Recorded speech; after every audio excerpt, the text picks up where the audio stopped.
Hey guys, क्या आप लोगों ने भी ये बातें सुनी है क्या? Thinking big, think out of your box, do more, be more, ये काफी कॉमन मोटिवेशनल एडवाइसेस हैं जो ऑलमोस्ट हर कोई एक दूसरे को देता है और हम भी इन बातों पर बिलीव करके यही उम्मीद करते हैं कि ये सच हो। लेकिन क्या हम सच में जानते हैं कि ये एडवाइस काम करेंगी या नहीं? क्या आपको सच में लगता है कि थिंकिंग आपको वो सक्सेस दिला सकती है जो आप चाहते हैं? अगर आप भी ऐसे लोगों में से एक हैं जो खुद से यही सवाल पूछते हैं, तो इन सब के सिंपल से आंसर आपको इस बुक से मिलेंगे जिसका नाम है the magic of thinking big. ये बुक आपकी हेल्प करेगी ये रियलाइज कराने में कि आपकी सक्सेस में आपकी थिंकिंग कितनी ज़्यादा मैटर करती है। आप जो हैं और जो बनना चाहते हैं उसमें थिंकिंग काफ़ी बड़ा रोल प्ले करती है जो आप डिजर्व करते हैं, और उसे हासिल करने में आपकी थिंकिंग ही आपकी हेल्प करेगी। तो मैजिक ऑफ थिंकिंग बिग, इस बुक में आपको बेसिक प्रिंसिपल और कॉन्सेप्ट सीखने को मिलेंगे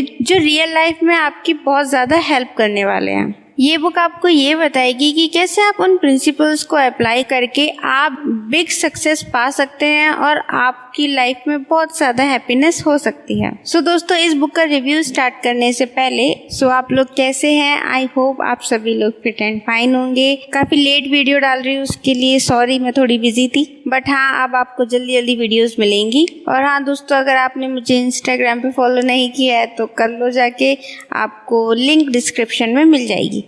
बिना किसी देरी की, बिना फालतू बकवास के इस बुक का रिव्यू स्टार्ट करते हैं। तो इस बुक में कुछ लेसन्स हैं, वो मैं आप लोगों के साथ शेयर करूंगी। तो फर्स्ट लेसन है हमारा, believe you can and you will succeed. दोस्तों, हर कोई अपनी लाइफ में सक्सेसफुल होना चाहता है और वो ही उसका गोल होता है। फिर चाहे सक्सेस एजुकेशन में हो, करियर में हो, या फिर फैमिली में हो, लाइफ में हो, किसी भी फील्ड में हो, हर कोई इंसान सक्सेसफुल होना चाहता है। ज़्यादातर लोगों को सक्सेस एकदम इम्पॉसिबल लगती है। वो सोचते हैं कि हम कभी सक्सेसफुल हो ही नहीं सकते, लेकिन रियलिटी में सक्सेसफुल होने का फॉर्मूला काफ़ी सिंपल है। बस खुद पर बिलीव करना स्टार्ट कर दो कि आप कर सकते हो। जब आप खुद पे बिलीव करना स्टार्ट कर दोगे कि हाँ मैं कर सकता हूँ, तो आप सच में वो चीज़ कर सकते हो। अगर एक बार आपने कोई काम करने की ठान ली तो उसको किए बिना आप हटोगे नहीं। एक स्टोरी के थ्रू मैं आपको एक एग्जांपल देती हूँ। एक आदमी टाई एंड टाई की कंपनी में काम करता था। उस काम से वो ठीक ठाक पैसे कमा लेता था, लेकिन वो उस चीज़ से सेटिस्फाइड बिल्कुल भी नहीं था। वो अपनी वाइफ और 2 बच्चों के साथ एक सिंपल से हाउस में रहता था। उनके पास इतना पैसा नहीं था कि वो बड़ा घर ले सके और अपनी बाकी ज़रूरतें पूरी कर सके। जैसे जैसे दिन गुजरते गए, वो आदमी अपनी लाइफ को लेकर दुखी होता गया और अपनी फैमिली को खुशी ना देने की वजह से सबसे ज्यादा हर्ट होता था। कुछ सालों के बाद उसे एक दूसरी जगह जॉब मिल गई। यहाँ भी बिल्कुल सेम ही काम था, लेकिन जो प्लेस थी वो डिफरेंट थी। ये प्लेस उसके घर से बहुत दूर थी, लेकिन उसने सोचा क्यों ना ट्राई किया जाए। जॉब इंटरव्यू के एक दिन पहले वो आदमी कुछ सक्सेसफुल लोगों से मिला जिन्हें वो जानता था। उसने खुद से पूछा कि उन लोगों के पास ऐसा क्या है जो उसके पास नहीं है। उस आदमी को पूरा बिलीव था कि वो लोग अपनी इंटेलिजेंट पर्सनैलिटी या एजुकेशन की वजह से सक्सेसफुल नहीं हुए, बल्कि इसलिए हुए क्योंकि उन्होंने इनिशिएटिव लिया था कि वो कर सकते हैं। उन्हें खुद पर पूरा बिलीव था। नेक्स्ट मॉर्निंग वो आदमी पूरे कॉन्फिडेंट के साथ जॉब इंटरव्यू के लिए गया और उसने बड़ी हिम्मत के साथ 300% ज्यादा सैलरी की भी डिमांड की। वो इतनी सैलरी इसलिए डिमांड कर रहा था क्योंकि उसे खुद पर भरोसा था कि वो इतना डिजर्व करता है, और उसके इस कॉन्फिडेंट की वजह से उसे वो जॉब मिल गई। तो आप भी खुद पे बिलीव करो कि आप कर सकते हो। बिलीव करो कि दूसरों की तरह आप भी सक्सेसफुल बन सकते हो। हमेशा सेकंड क्लास मत बने रहो। अपनी वर्थ पहचानो और बिलीव करो कि उससे ज्यादा कर सकते हो और बन सकते हो। जब आप बड़ा सोचना शुरू करोगे तो बड़ी सक्सेस ऑटोमेटिकली मिलने लगेगी। तो हमारा नेक्स्ट लेसन है, cure your self of excuses the failure disease. अगर हम दूसरों को ऑब्जर्व करें और स्टडी करें तो पता चलता है कि अनसक्सेसफुल लोग एक्चुअल में एक दिमाग को बंद करने की बीमारी के शिकार हैं। इस बीमारी को एक्सक्यूजिस्ट कहते हैं। जो लोग इससे सफर करते हैं उन्हें ये नजर नहीं आती, लेकिन हम अक्सर अपनी लाइफ के कुछ एक्सपर्ट्स को कंसीडर करते हैं और उन्हें अपनी फेलियर का जिम्मेदार मानते हैं। जब लोग हमसे पूछते हैं कि क्या हुआ, हम प्रोग्रेस नहीं कर रहे होते हैं तो हम कुछ ऐसे बहाने गिनवा देते हैं जैसे कि मेरे साथ हेल्थ इशू है, या फिर मैं अभी ओल्ड हो गया हूँ, या फिर मैं इतना इंटेलिजेंट नहीं हूँ कि मैं ये कर सकूं। एक बार एक सेल्स ट्रेनिंग प्रोग्राम के दौरान एक ट्रेनी थी जिसका नाम था सेसिल। वो करीब 40 साल की थी और वो मैन्युफैक्चर के रिप्रेजेंटेटिव के तौर पर एक बेटर जॉब ढूंढ रही थी। लेकिन सेसिल में कॉन्फिडेंट की बहुत कमी थी क्योंकि उसको लगता था कि वो काफी ओल्ड है इस जॉब के लिए। वो इस बात को लेकर इतनी कन्विंस थी कि वो जो बनना चाहती है वो कभी नहीं बन पाएगी क्योंकि उसको लगता था कि बहुत देर हो गई है।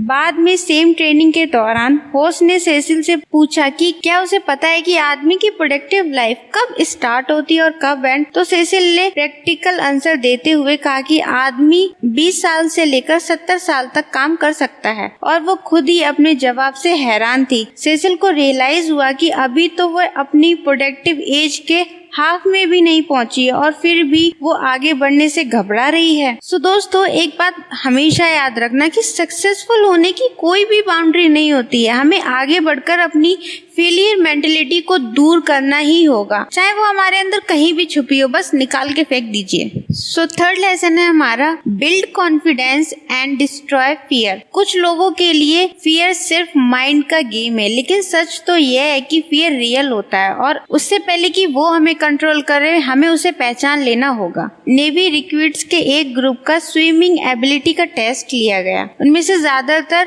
यंग बॉयज थे जो पानी की गहराई से डरते थे, यहाँ तक कि कुछ फीट गहरे पानी से भी। एक एक्सरसाइज में उन्हें 15 फीट से पानी में जंप मारने को बोला था। पानी में जंप मारने की किसी की हिम्मत नहीं हुई। नेवी ऑफिसर ने वॉलंटियर्स को आगे आने को बोला लेकिन कोई नहीं आया। ऑफिसर को एक आइडिया आया। उसने एक रिक्रूट का नाम लिया और उसे अपने पास बुलाया। जब वो रिक्रूट उसके पास गया तो ऑफिसर ने उसे धीरे से कुछ कहा और वाटर पूल में धक्का दे दिया। ये देखकर सारे रिक्रूट शॉक हो गए। जिस रिक्रूट को धक्का दिया गया था वो अभी तक पानी से ऊपर नहीं आया था। सब डरे सहमे खड़े रहे कि क्या हो गया। तभी अचानक वो रिक्रूट पानी में स्ट्रगल करता नजर आया। वो पानी से बाहर निकलने की पूरी कोशिश कर रहा था। एक प्रोफेशनल स्विमर की हेल्प से उसे पूल से बाहर निकाला गया। जब ऑफिसर ने उससे पूछा क्या वह ट्रेनिंग कंटिन्यू करना चाहेगा तो रिक्रूट ने बड़े कॉन्फिडेंट के साथ हाँ बोला और उसने ये भी बोला कि वो फिर से पानी में जंप करने के लिए रेडी है ताकि वो अपना डर दूर कर सके और स्विमिंग सीख सके। तो देखा आपने, एक्शन ही करियर का इलाज है। फियर ही हमें बिलीव करने से रोकता है कि हम कुछ कर सकते हैं। ये हमें पॉसिबिलिटीज की तरह बढ़ने से मना करता है। पॉजिटिव थॉट्स के थ्रू आप अपने कॉन्फिडेंस को बिल्ड करके फियर को अपने माइंड से रिमूव कर सकते हैं। दोस्तों, चीजों को ब्राइट साइड से देखने की कोशिश करो और अपने प्रॉब्लम्स को करेज के साथ फेस करो। जब हम होप करेंगे और एक्चुअल में कोई एक्शन लेंगे तो आपके अंदर का डर ऑटोमेटिकली दूर हो जाएगा। तुम्हारा नेक्स्ट लेसन है lesson 4, how to think big, यानी बड़ा कैसे सोचें। चलो जानते हैं। एक रिच आदमी अपनी एक्सपेंसिव कार चला रहा था। पास के एक रेस्टोरेंट में उसने कार पार्क करने के बाद जब वह अपने अमीर फ्रेंड से मिलने जा रहा तो उसने नोटिस किया कि एक लड़का उसकी ब्रांड न्यू कार को बड़े गौर से देख रहा था।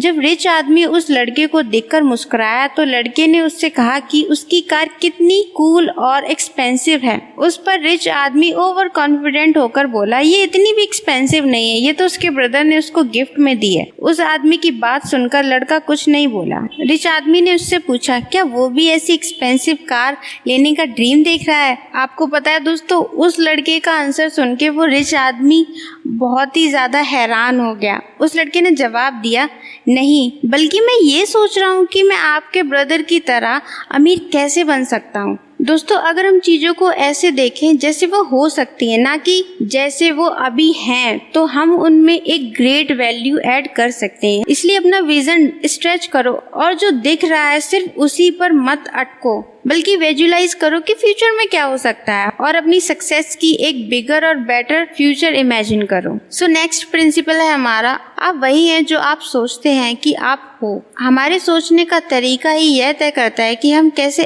एक्ट करते हैं और दूसरे लोग हम पे कैसे रिएक्ट करते हैं। जब हम खुद को जानने लगते हैं तो ये चीज़ रिफ्लेक्ट होती है कि लोग हमारे सामने कैसे एक्ट करेंगे।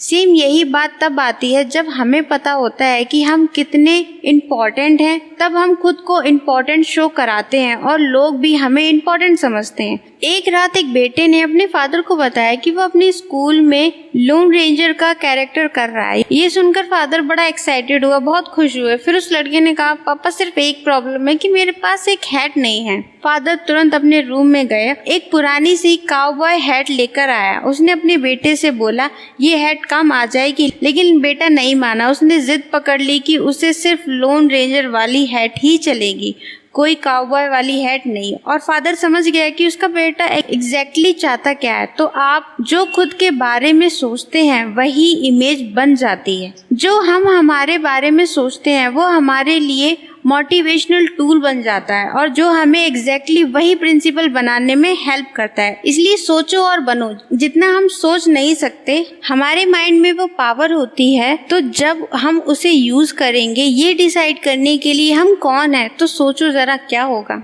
नेक्स्ट और लास्ट लेसन है हमारा, अपने एटीट्यूड को अपना दोस्त बना लो। एटीट्यूड ही सब कुछ होता है। राइट एटीट्यूड हमें सक्सेस की तरफ ले जाता है और रॉन्ग एटीट्यूड हमें अनसक्सेस की तरफ। तो एटीट्यूड एक तरह से हमारे फ्रेंड की तरह होता है, जिसे अगर हम एक राइट वे में डेवलप करते हैं तो हमें सक्सेस की ऊंचाई पर पहुंचा सकता है। वर्ल्ड ओलंपिक्स के दौरान एक नए तलवारबाज लड़के का मुकाबला एक ऑल टाइम विनर के साथ हुआ, जिसने उसे ऑल टाइम विनर को हरा कर वर्ल्ड फेंसिंग चैंपियन जीत ली। दोनों के बीच काफी डिफरेंस था, लेकिन ऑल टाइम विनर कई सालों की प्रैक्टिस और एक्सपीरियंस के साथ उस मुकाम तक पहुंचा था। लेकिन नए लड़के ने अपनी बेस्ट परफॉर्मेंस दिया और चैंपियन के साथ बड़ी क्लोज फाइट थी। हर राउंड के बाद गेम हार्ड होता गया और जब दोनों लास्ट राउंड में पहुंचे तो दोनों के बीच टाई हो गया।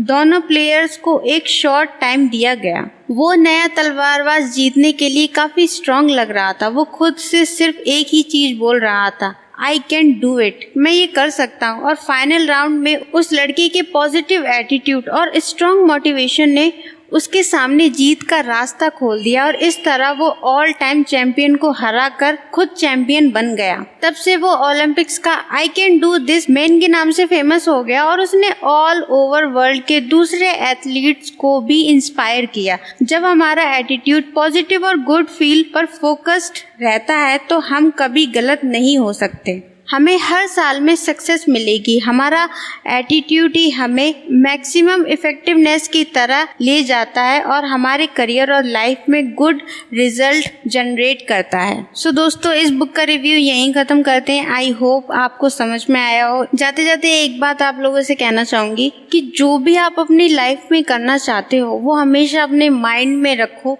कि आप कर सकते हो। बस ये दिमाग में रखो कि आप कर सकते हो, फिर चाहे कुछ भी हो जाए, कितनी भी प्रॉब्लम फेस क्यों ना करनी पड़े। बस कभी भी अपने आप को डाउन मत करना कि आप नहीं कर सकते, और जिस दिन आप हिम्मत हार लोगे उस दिन आप सच में कुछ नहीं कर पाओगे। So thank you so much for listening and see you in my next one. Bye.